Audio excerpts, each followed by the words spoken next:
Alright guys. Right, we're on. So we're going to try something new today with Big Mikey Holmes, who I played a little bit with.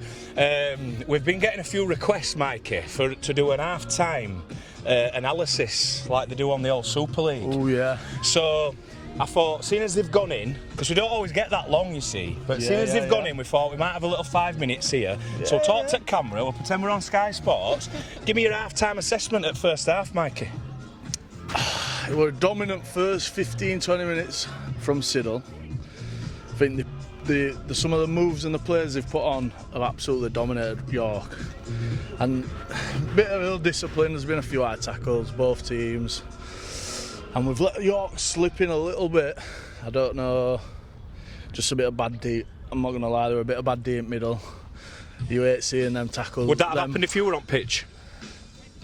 I'd like to say no, but to be fair, their number 11 is a good player. He's a good player, isn't he? We've been talking about the number 11 actually. We've thought that the number 11 for York has probably been their best player. Well, every time we've played him, he's always been very good. And he doesn't look.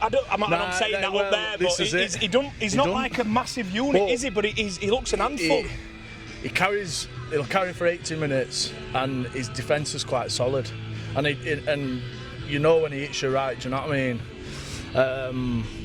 So when we played them there, it's a bit of a different team than when we played them there.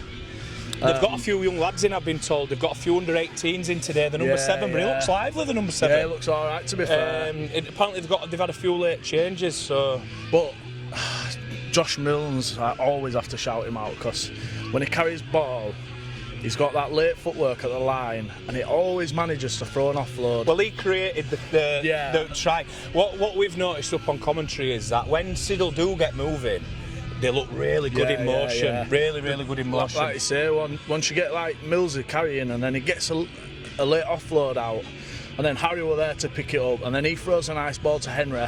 Henry runs. The centre, on the right centre. Yeah, I was just giving them some props actually. The outside backs, the centres and the wingers on both sides. And I know the big fellas have to lay the platform, don't they? Of course they do. But the centres and the wingers have been really clinical. They always are, to be fair. And they're always doing the yardage carries. They do some hard meters in yardage. And like you say, we can play in our own 20. And it can be clinical for us because, like I say, we've got the talent there. It's just execution sometimes. We've had a couple of errors. Do you think that at that half an hour mark, when they were 22-0 up, I think, when they sort of just went to sleep a little bit, we thought it were won? Yeah, well, we did the same again against Loch Lane last week. We got to 24-0 up first 15 minutes, and then we just let off the gas, whereas Jake's been getting into them and drilling them about going for 80 minutes, because you play against West Hull, you slip off the boil a little bit, and then they just execute. And we were looking at the league standings before the game, and they're looking pretty good, West Hull, this year. Well, what are they? 18 from 18. 17 from 17. They are, yeah. And then so it's more than pretty good, isn't it? I think they've got Hunslet to play, which Hunslet top 4 team. Hunslet, well, the second now, and they've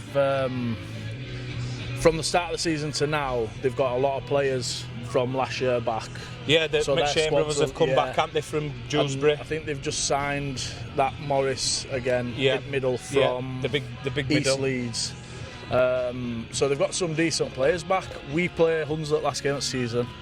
That'd be good. At Hunslet, which will be to me, I think we've got Hewolf left to play, which I think they're bottom.